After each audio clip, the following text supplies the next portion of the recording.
অফিসের কাজ শেষ করে ক্লান্ত একটি দিন,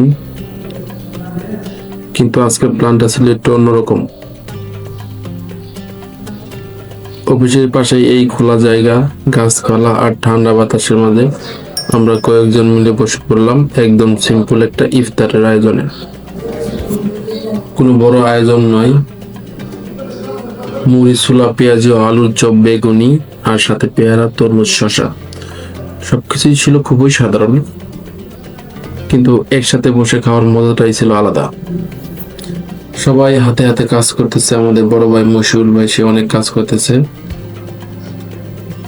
সে পুরো ইফতারের প্ল্যানটাই সে সাজিয়েছে।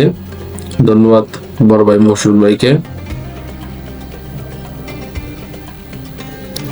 এই ছোট ছোট মুহূর্তগুলো দিনের ক্লান্তি ভুলিয়ে দেয়।